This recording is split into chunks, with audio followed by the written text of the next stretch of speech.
Aloha, my name is Shelby Morrison, and I am the Programs and Communications Coordinator at ikahi Mediation Center. Welcome to our Finding Solutions Growing Peace Brown Bag Lunch series. Ikahi is a nonprofit community center mediation center serving East Hawaii.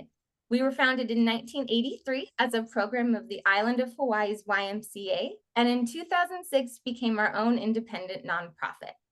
We empower people to come together, to talk and to listen, to explore options, and to find their own best solutions. To achieve this mission, we offer mediation, facilitation, and trainings just like this one to strengthen the ability of diverse individuals and groups to resolve interpersonal conflicts and community issues. Our Brown Bag series is held every third Thursday at 12 noon here on Zoom, and you do need to register for each one of those through the Eventbrite link, which is the same link every time. Our next Brown Bag speaker will be next month on March 20th, and it will be Miss Diana Bajasa on the topic, the instant stress reset. So if you've been dealing with stress like the rest of us, you are human, feel free to join us next month on some tips on how to handle some stress. As a final reminder, our next basic mediation training starts on Friday, February 28th. That's next weekend. This 4-day interactive training is perfect for anyone who wants to communicate more effectively, personally and professionally, become a better negotiator and problem solver, and increase your value in the workplace. So whether you'd like to donate those skills and become a volunteer mediator for us, or you just like to have these skills for yourself, feel free to please register to join us, and we'd love to have you there. At the end of today's talk, we will ask you to fill out a short online survey, which helps our grant funding for this free series. When I put the link in the chat, please just take a moment to give us your thoughts. I will also send you an email later, most likely tomorrow, with that same link for the survey as well. So without further ado, let me introduce our speaker, Ms. Jo Hittner, and the topic, the Aloha Spirit and Difficult Conversations. Jo has a PhD and has worked in the counseling and psychology field for over 40 years. She holds a doctorate in counseling from the University of North Dakota, Grand Forks. Prior to retirement, she was a professor in counseling education at Winona State University in Minnesota. Currently, Dr. Hittner is a professionally trained volunteer mediator at ikahi Mediation Center. Communication that enhances relationships is critical to her belief in making the world a more peaceful place. Take it away, Jo. All right. Thank you very, very much, Shelby. It is so good to be here again. The topic that I chose this time, in fact, I'm going to put the slides up so you can see kind of where I'm going with this. The topic was, Julie asked me a while ago to do a talk, and I thought, what is going on in the world today that really needs to be looked at? Because whenever I do a topic, it's like, what do I want to know? And what do other people want to know? And how can I share this? So I chose the Aloha Spirit and Difficult Conversations because many of my friends were talking about how they weren't able to have family discussions. They'd go home for holidays and things would just bog down. And we talk about, I mean, we hear it in the news with divisiveness and families not getting along and friends being no longer friends. And I thought, well, let's take a look at, we in Hawaii have this whole Aloha spirit, and how can we use that and difficult conversation skills together? So as I did the research on it, I came upon a book called, and I'm trying to figure out how to get this to move. Okay. Here we go. Yes. How to get the Aloha Spirit and difficult conversations together, because I am a person who really does not like conflict. And I have spent my work doing counseling and my career doing counseling and teaching counseling, and then coming to Hawaii and doing mediation. And so what I'd like to do in this talk is take a look at what is the Aloha Spirit? What is a difficult conversation? What keeps us from having satisfying conversations? And what goes into non-conflictual conversations? And then go back to the Aloha Spirit and questions. And if at any time you have questions, just put them in the chat box or raise your hand. We've got a kind of a small group so that we can do some interaction while we're going along, if that's something you would like. And Shelby's going to be monitoring the chat box. So if there's stuff that sounds like it could be answered in a short period of time, we can do that in the middle or at the beginning, and then have other questions at the end. And I need to keep looking at how to, there we go. So that was the rationale for this talk. Was I'm a peacemaker, I don't like conflict, and I'm looking at what gets us into these conversations to make them difficult. How can they be handled skillfully?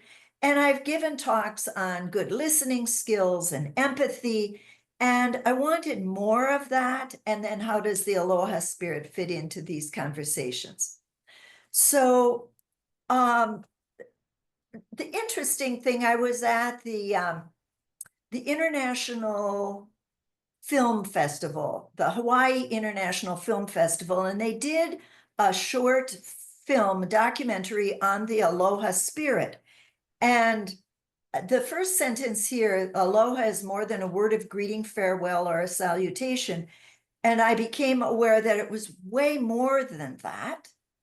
And it goes into mutual regard and affection, extends warmth and caring, and there's no obligation to return that. So people can give, but if they don't get it back, they keep giving. And it's the essence of relationships where each person is important to every other person for our collective existence. And then the really hard one was hearing what is not said, seeing what cannot be seen, and know the unknowable. I thought that's a big deal. And this Aloha Spirit, if you look at the letters, they're A-L-O-H-A at the very beginning.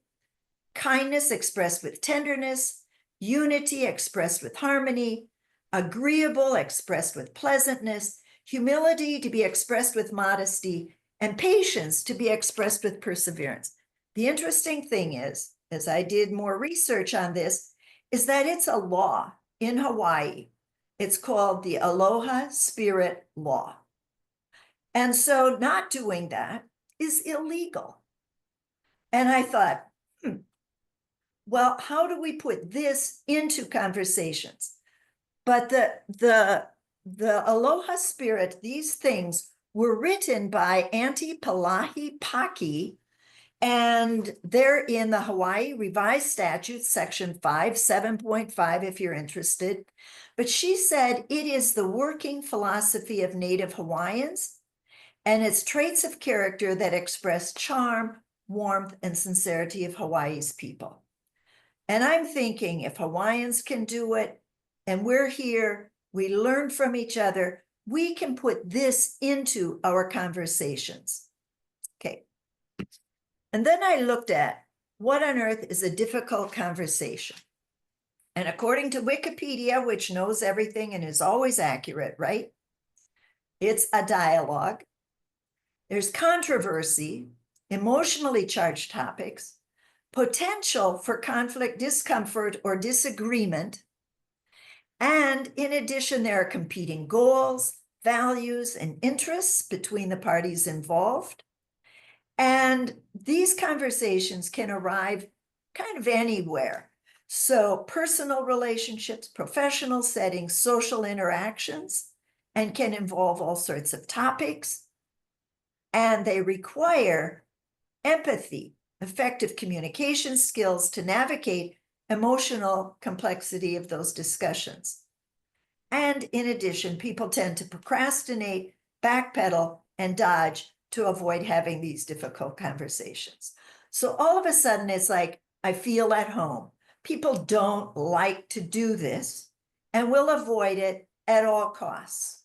However, it doesn't get us anywhere when we do that avoiding. So let's take a look at what is a discussion versus a debate. And this one, a friend of mine posted on Facebook, and it says, in debate, one team wins, the other loses. There's no in between. And she's talking about panel discussions. So if you leave the panel off of there, there's still almost infinite possibilities. And the best way to score high is to start by finding areas of agreement and building on them. So if we look at discussions, we're going to look at agreement and building on them to reach mutually acceptable ideas. And this sounded a lot like mediation. It's like when we do mediation, we come together to look at where is common ground and how do we find mutually acceptable ideas. So a lot of what we learn as mediators can be used in these difficult discussions, because what we want is nobody to lose and everybody to win. So the big winners are the ones finding common ground and directing the discussion accordingly. And in this person's experience, the real world is rarely like a debate and usually like a discussion. And it's counterproductive to make fun of an opponent or to attack them personally because it makes you look weak. But after all, just as in real life, the end score is determined not by your opponent, but by outside observers. So again, we're going back to that aloha spirit of we're trying to have conversations where we listen to each other and we find common ground, and we're not going to be hostile and angry and ugly about it, but kind and thoughtful in the process. Okay, so this is my joke for the day. I found this actually February 2nd in the Herald Tribune.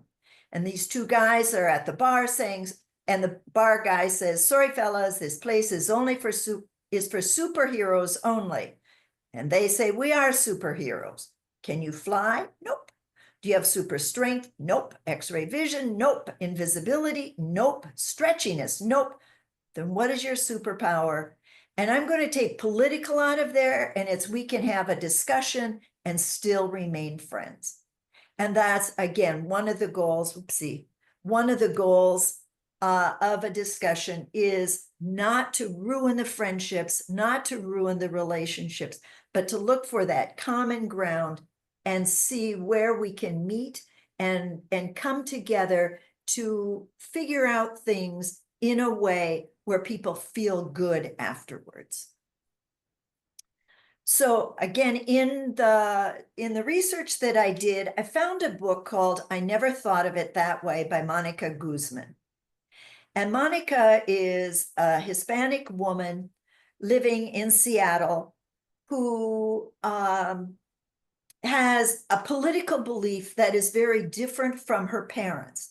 And she wrote the book in light of wanting to be able to sit at the table, have discussions with her parents about important things without ruining relationships, but understanding where they were coming from and having her be understood by them. So she started out talking about sorting, othering, and siloing.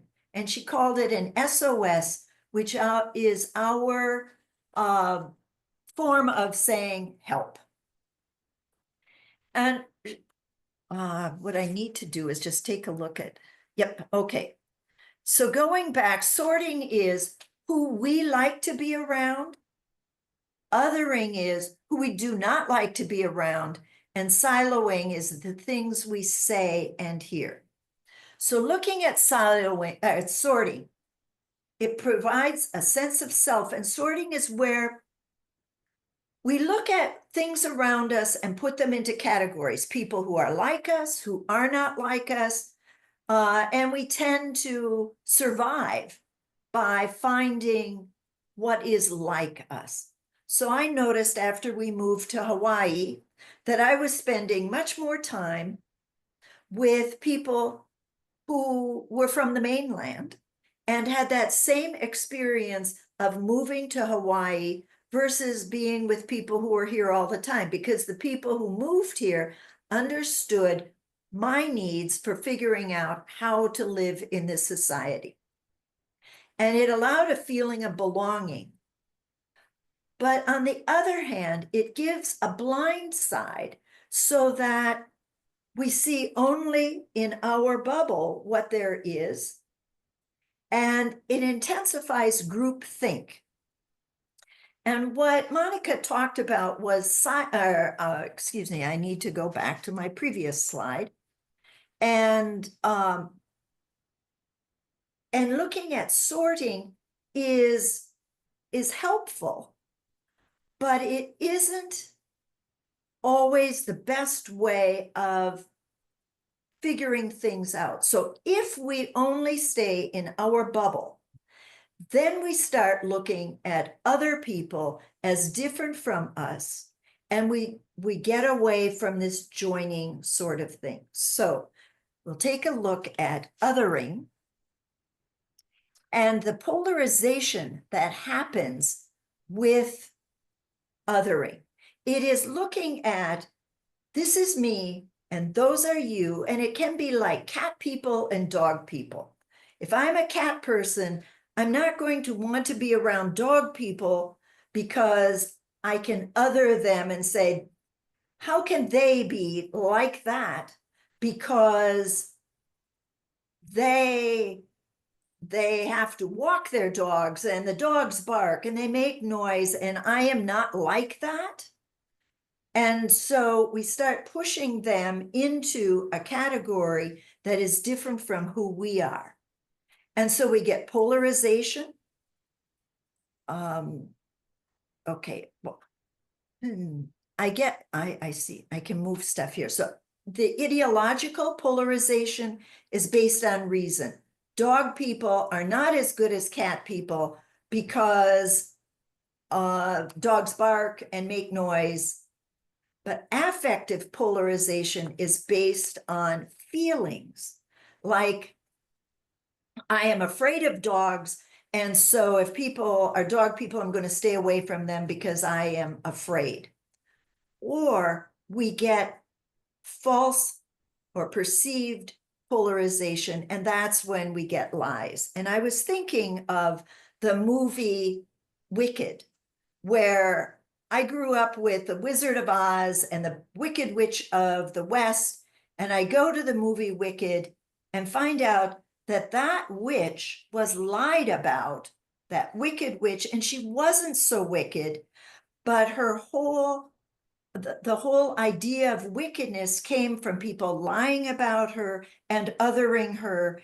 And it was effective for many, many years until I figured out that she really was a nice witch.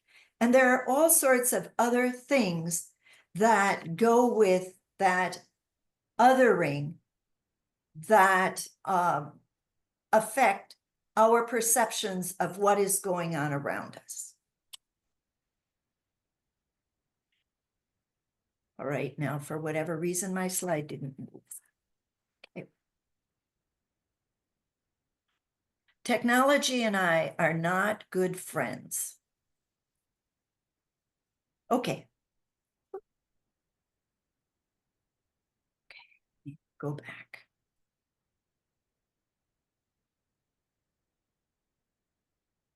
Okay.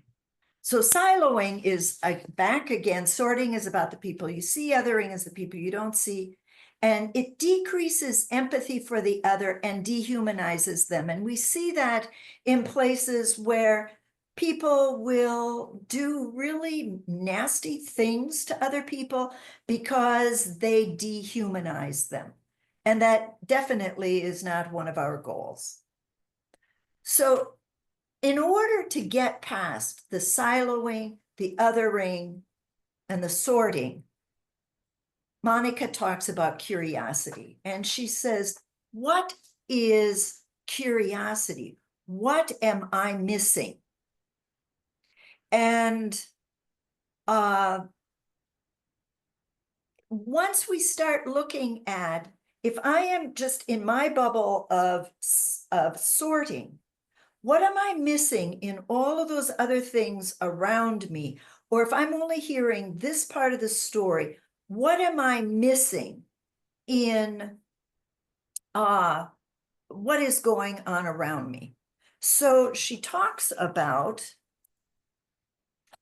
bridging being the answer to sorting, othering, and siloing. We step out of our silos to see things from a different point of view. And silos, she says, were originally not the buildings that we see going up like this, but pits down in the ground where food was stored. And when you get down in that pit, you don't see anything except what's around you. So we need to get out of there to get a very different point of view. And that leads us to perspective. And what she talks about is the spheres of consensus versus a sphere of legitimate discourse and the sphere of deviance. And if you take a look at where these arrows are, so the sphere of consensus is down here where the world is round. Almost everybody agrees with that. So we can talk about the world being round, and most of the time we're going to have it's going to be just fine. Sphere of legitimate discourse is where we can have dogs versus cats. And we can talk about that because we know, we experience, we know what dogs are, we know what cats are, all of that.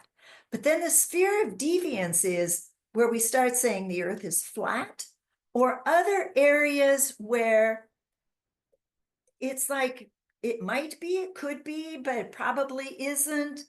And if you get into this sphere of deviance, this border between the sphere of legitimate discourse and the sphere of deviance starts disappearing, and we tend to then get into these difficult conversations. And she talks about how we see with our biographies. So where we get in between these two is, what are our experiences? Where are we coming from? What are we close to? We don't know what we're not close to. And I had an experience in December and January of this year to go to Egypt. And looking out of the plane, as we're getting near the airport, I look out and all I see is sand. I have never seen so much sand everywhere. I've seen deserts, but they had saguaro trees or they had bushes, but this was sand everywhere. And I began to realize that there's a part of the world that I have never related to. And that's where in this area, they get up to 1 inch of rain a year. And I think I'm living in Hilo where we get 1 inch a day or 1 inch a week. And what is that like for them to have so little rain? And how is their life very different from mine? And so if I'm going to talk in November, if I were talking about Egypt, I would not have the insight that I had after being there, because it wasn't part of my biography. It wasn't part of my experience. And I have no idea how people manage to live in those arid areas and how that affects who they are. The same with, I grew up in North Dakota, I come to Hawaii and I talk about temperatures being 40 below zero or a minus 90 wind chill. And anybody who has not been off of the islands or has only been in warm climates has no idea what minus 90 wind chill is like. So when we start discussions, we come from what we experience, what we know, and we put that into our discussions. So Monica also talks about a term called ken, and it was used with sailors on how far they could see out was where their understanding was. And they would say that if it was beyond where they could see, it was beyond where they would know, and they'd say it's beyond our ken. And we still use that term, beyond our understanding.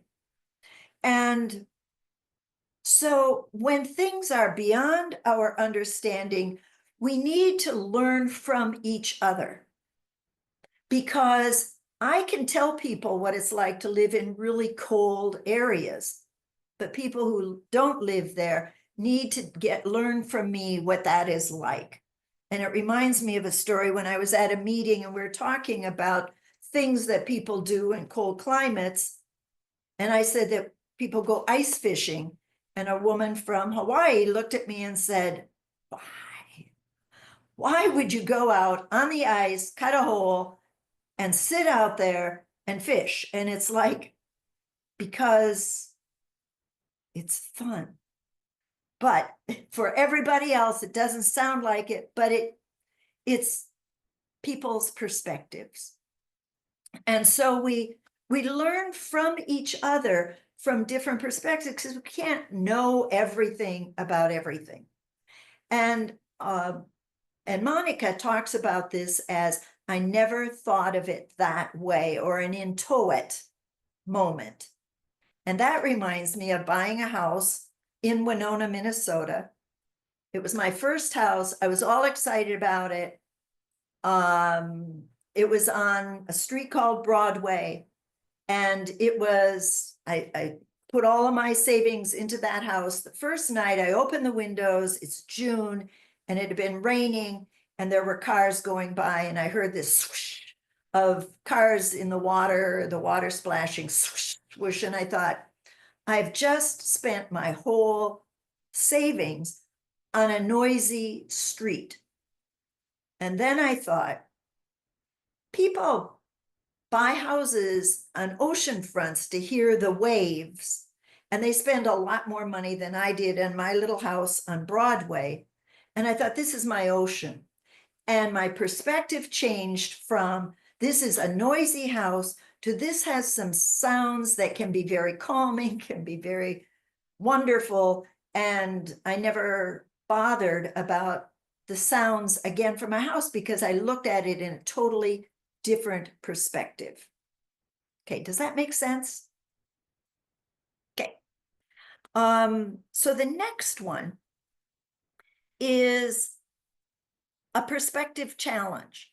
And a friend of mine goes to Liliuokalani Park every day, and he smiles at people in order to get a smile back, or he says hello to at least one person every day.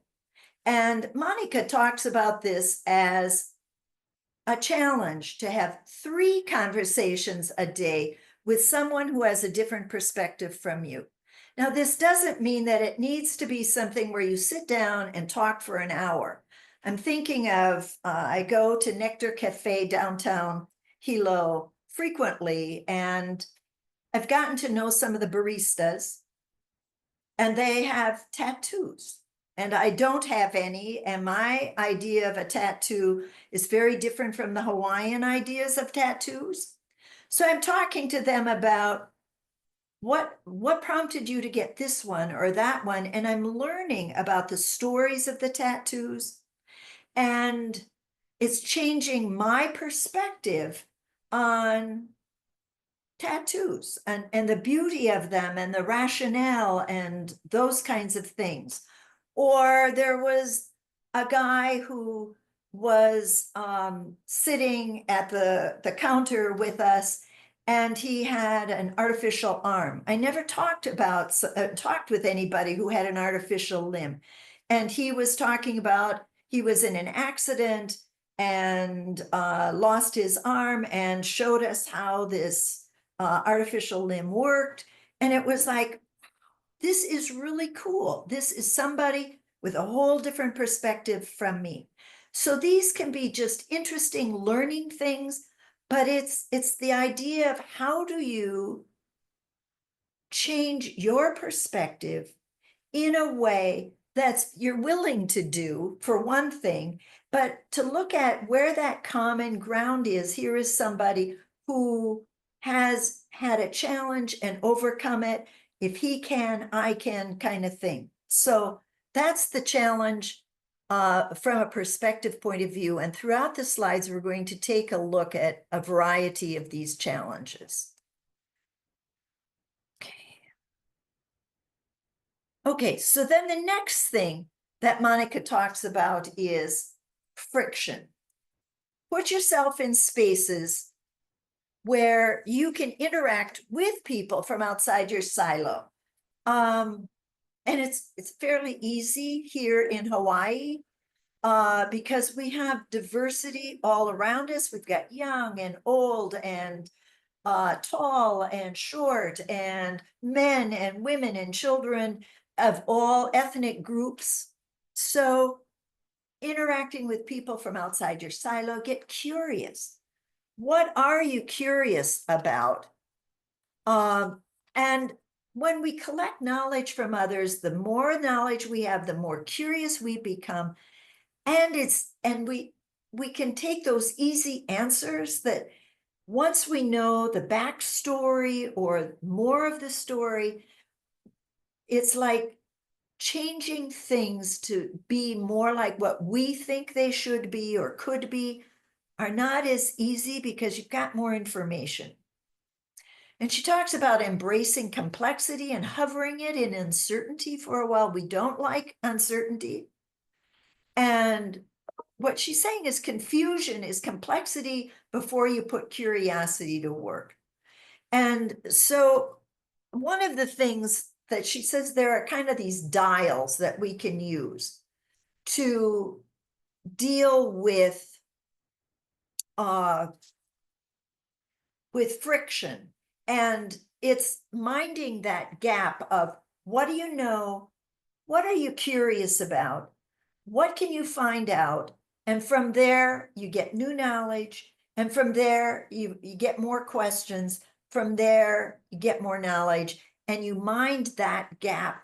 And curiosity will feed into all of the things that we need to know in terms of bridging the gaps between us. And the bridging conversations is that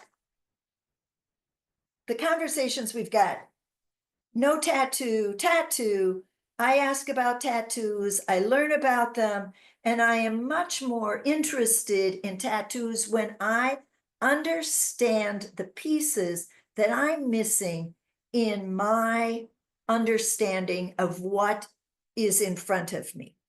And she says what we need is a willing mind. And so if we've got our minds made up, it's like if I walk into the Nectar Cafe, see the barista with this beautiful body full of color, and say, I don't want to know about tattoos. You have a tattoo, you're an other, I'm not even going to talk with you.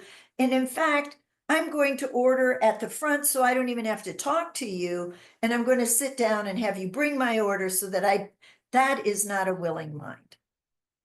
And then she says we need time. And we can't have bridging conversations if we're going to do what we'll talk about later as hit and run. And that happens many times on social media. It's like you post and you say this little thing and it's a jab and then you're gone for a while, and somebody else comes back with a jab, and somebody else, and to have a bridging conversation, we need to take the time to be able to listen to what the other is saying, and the other needs to listen to us.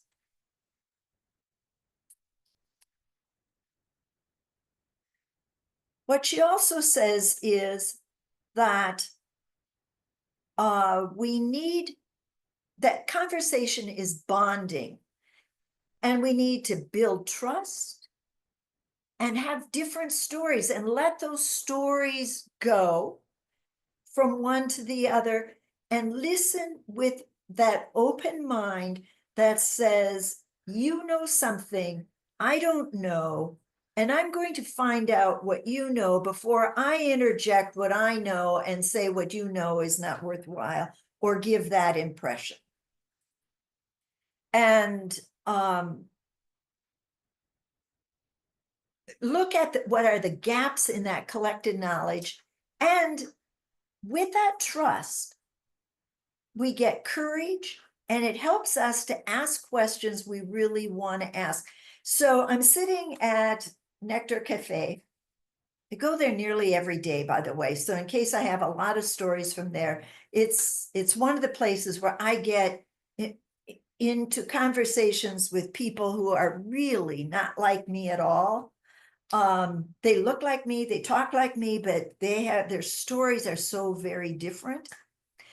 And if we're back and forth, if I go in there and this other person is there and I'm there again and the other person is there, I start being more willing to ask questions that I feel comfortable asking, and they're more comfortable answering, because trust is built up, and with the more trust, there's less fear, and those bonds help us talk about harder things. So one of the women who's a barista has her master's degree in marine biology, and I finally got the courage to ask her, why is she, with all of this education, being a barista? And I find out that this is just a little bit of her day, and she does all sorts of other things, and now she's going to be teaching at the university. And it's like, okay, I can finally say, I get the courage to ask that, what are you doing with your life sort of thing, without it sounding like a confrontation. It's more of a, what brings you here sort of thing. And we're having much deeper conversations because we've taken the time, and that trust is being built. Okay. Conversation dials. These are the ones that I wanted to talk about, where you look at, you need time, attention, parity, containment, and embodiment. And time is where we need to have the time. We can't have a difficult conversation in 5 minutes. And the time needs to be appropriate for all the people involved. So you're getting ready to go to work, and the last thing you say is, oh, by the way, I think that we need to talk about money. And it's like, no, this is not the time to do it. So there needs to be enough time where people can delve into the topic and not worry about having to leave in 5 minutes or 10 minutes. And we need to give attention. It's like, you can't be on the phone or on your social media or on your device and trying to have a conversation. It's like the devices need to be off, or people need to be paying attention by looking at each other, by sitting with each other, by somehow or other knowing that the person that you're talking to, or the people you're talking to, are there for each other. And the parity is that we're on the same level. So If it is a supervisor to an employee, there needs to be some way for that employee to feel safe with the supervisor, to be able to not just say, yes, whatever you want. There needs to be that feeling of, we're on an equal footing here. What I have to say is just as important as what you have to say. I need to be heard like you need to be heard. And containment is that piece of, who else is listening to this? Is there anybody else who is going to be hearing this that isn't part of the conversation? And how far is this going to go? So if I put it on Facebook, for example, and we're having a conversation, how many other people are there that are not involved in this conversation that are going to give feedback later about what we said? And we need to make sure that we know who's in this conversation and where it's going to go and how far it's going to get. And embodiment is using all of our bits of communication skills that we have, our facial expressions, our body language, our listening skills, our rephrasing, all of the things that we learn in Conversation 101. That all has to be part of those. And Monica talks about these dials going up and down. You may not have all of these all of the time, but you need to have enough of them to feel safe in order to have a conversation. And in bridging conversations, she talks about reach, grip, and balance. And you learn something new, so you're reaching out. You're connecting to each other, you're joining, and you respect what each has to offer so that there's a balance in there. And she talks about 3 moments of positivity for every moment of negativity for this conversation not to collapse either emotionally or intellectually. So there's some wiggle room in there where something could be said that might be difficult, but if you have 3 moments for every moment, 3 moments of comfortable conversation with 1 moment of uncomfortable conversation, the flow is going to keep going. But if it's reversed, the conversation isn't going to go anywhere. If we don't find any common ground, that conversation is not going to go anywhere. Okay. Let's see. Okay, so conversation exercise. She talks about asking a question and then asking a follow-up question based solely on what was said in response to the first question, the next question based only on that response, and so on. So as you're talking, it's not somebody saying, I like cats, the other person saying, I like dogs.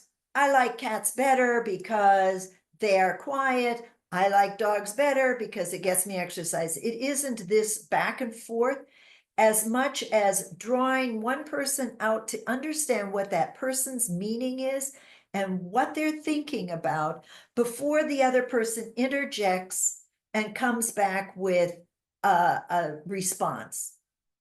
And this one is just to practice having those kinds of drawn out conversations where it isn't as the person waiting to put a response in as much as the listener is drawing the talker out.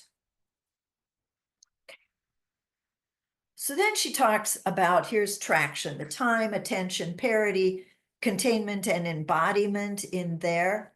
And we've talked about that. So let's move on to the traction loop, where we go around and around. We listen for the meaning that the person is wanting to share, and we hang on to those things that they're talking about so that we can move up in that conversation. And then observing is we step back to see if something are we moving along in this conversation, or are we slipping up and down? So we're observing to see, how are things going? Is the person still talking? Is the person with their arms folded? Is the person, eye rolling or not paying attention? And then we add knowledge and point to gaps and grow the conversation where it's meaningful to everybody. So we're listening for what the meaning is. We're seeing if what we're talking about is moving along. And then we make sure that it's meaningful to everybody who's involved. And then the pull is leading someone to share more. So it's always this, you talk a little, you listen a lot, you encourage, you move along, and people in the whole conversation are learning from each other, and the conversation is gaining traction. Okay, and that works really well. Wow, it's 1:45 already. Woo! I'm going to talk briefly about assumptions, because this is one of the things that really gets in the way of good communication. It's based on our experiences, and it's the way we navigate a complicated world. And we need to treat assumptions not as questions, but we need to treat it as questions, not as given, and get curious. So I assume, for example, that I grew up in North Dakota. Farming was big. Everybody farmed. Everybody had big machinery. We had acres and acres and acres of land. I go to Egypt. I see short, little farmland and people working by hand. My assumption was that that was an anomaly until I started talking with somebody from the Philippines and said, "What kind of farming do you do there?" And he said, "We do it with oxen." And I'm thinking, my assumption that farming is done big style, big machinery is not a given as much as I thought it was. So now I'm curious about who else does farming very differently from the farmers in North Dakota. So those assumptions need to get us curious rather than given as facts. And you're going to get these slides so you can read all of these on your own. What I need to do is get to the part where the challenge here is pry your mind, check the links in the chain, name what you keep coming back to, name what you make talking points, starting points, but it's what is missing in this conversation that keeps it going. And opinions, are you willing to believe that you're wrong about something? And which do you value more, the truth or your own beliefs? And when you start questioning the possibility that somebody who thinks very differently from you doesn't mean that they're wrong, but your opinion is only an opinion, and it's based on what you know, and can you change that opinion based on what other people know? Okay. And I'm going to keep going because I want to get to values, which is really important. And there is this human values test that I put the reference on the bottom here on how to check what your values are. And the person who wrote this looked at people from all over the world and found out that there were actually only, he did 82 countries and found 10 values amongst all the people, and they're all of these, and you can take this human values test. We often differ in our conversations because of what we value, and not that we value differently, but how much we value how much of one of these in here. So for example, Power for me is a small value, but achievement is high, self-direction is high, stimulation is high, conformity and tradition, not so much. But other people can value those same things, but not in the same degree. And I found it interesting. So if you go to that URL at the bottom of this slide, take a look at what your values are. And when you're in disagreement with somebody, look at their values and see how that changes things for you.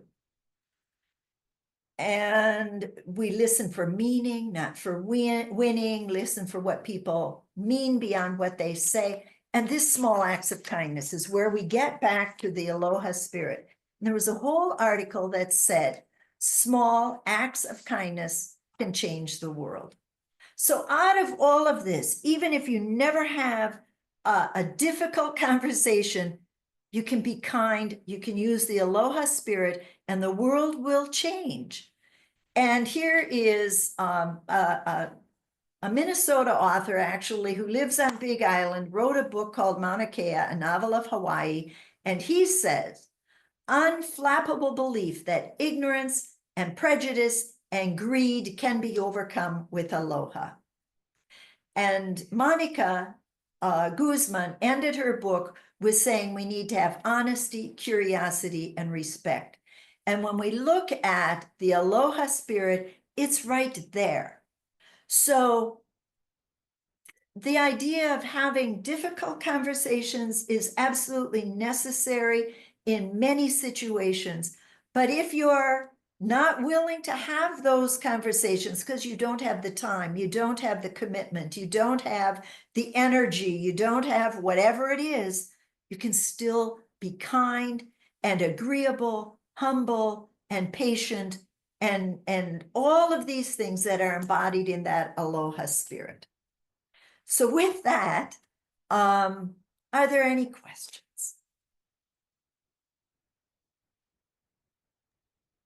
If anyone does have a question, feel free to unmute yourself and feel free to ask your question.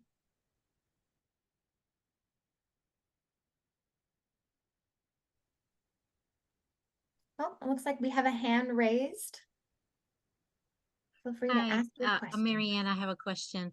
Your presentation talked about the parity, right? One person speaking and the other person having an opportunity to speak now.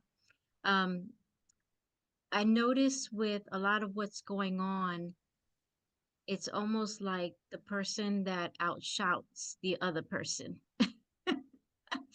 Um, and so I'm wondering, do you have any suggestions for when other people don't believe in that balance in the communication? So basically what you're wondering is if the shouter, is the shouter even aware that they're shouting or that they're loud? And is there a way to say, just tone it down and I can hear better or something to that effect, so that when I'm being shouted at, I can't hear. It's like I'm all my hearing aids that I don't have, but they just shut down. And so it's like, if you want me to listen to you, you need to just chill a little bit so that I can hear you. And I don't know if, it's again, with that parity, if that's husband and wife, it's altogether different than a supervisor and supervisee. And if it's two friends. And so it's where is the person where is the parity in that? And if the parity is impaired because of loudness, then if the person feels equal, they can request that tone come down. But if you're not in a position where you're equal and you're going to get fired if you say anything like, I can't hear you because you're too loud, then that's not a good plan. Does that make sense, Marianne? Yes, it does. Okay. add to that question, Jo. So as everyone is aware, we're in a time right now where conversations are paramount and talking with each other is paramount. And yet we're also in such a time of division. And so it's not so easy as, do you like vanilla ice cream? Maybe try mint, right? Everyone has their beliefs and they're like very personal, like their beliefs become their identity. So if I were to say oh, well, mint ice cream's good, but have you tried strawberry? If they will receive their strawberry suggestion as an attack, as you are suggesting strawberry, which means you're saying mint isn't good. And I need mint to be good because that's what I believe. And so how do you get the walls to come down? How do you encourage the other person to want to communicate and help them understand that this is not like you said, it's not about winning. I'm not trying to convince you. I would like to understand you. And how do you get those walls to lower when it seems definitely we're in a time where beliefs are identity? Okay, so let's go with where you were starting to begin with, Shelby. You're saying to me, what about ice cream? Yes, I'm saying you've only had mint ice cream. I know you love mint ice cream. This is what your whole family has. That's what you've had every Sunday. You've had this mint ice cream, but I really think you would love strawberry. And I want you to try strawberry. Okay, and that's where that curiosity piece comes in. It's like, so rather than respond to, I don't want strawberry, it's like, what about strawberry do you think is so interesting? And you tell me more and more and more about strawberry. And I'm thinking, that's worth trying. Or I never thought of it that way. And that's one of the things that I loved about Monica's book was, how do you think about things differently? Mm-hmm. How can you do that? Because maybe strawberry, and if I try strawberry and all of a sudden, oh, yes, what you said is so true. Or I try it and then I tell you, the problem with strawberry was that it was just too sweet. Whereas that sort of thing. And I saw one little chat thing that says boundaries need to be given at the very beginning. And that is so important. Mm-hmm. It's like some rules. It's like when we get loud, we end. If you're uncomfortable, let me know and we'll take a break or something to that effect. Boundaries are important. I mean, they're critical. Yes. Thank you, Jo.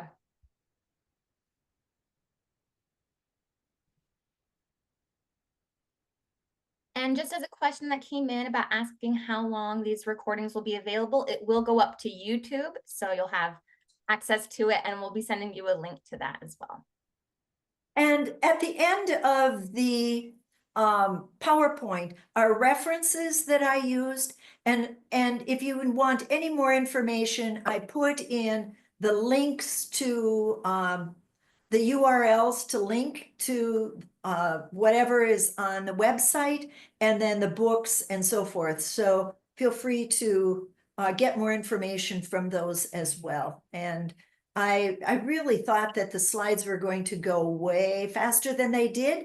And so take a look at those other slides and there's information in there that will give you some further information.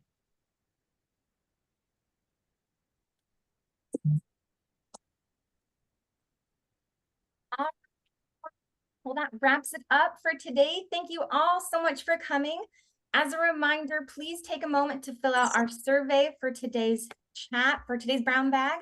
As a reminder, it does help with our funding for this series. So keep an eye on your email over the next couple of days. And I will also be sending you a recording, the slides from today's handout, as well as that survey link in case you miss it. So with that, thank you so much, Jo Hittner, and we'll see everyone next time. And thank you, Shelby. Hello.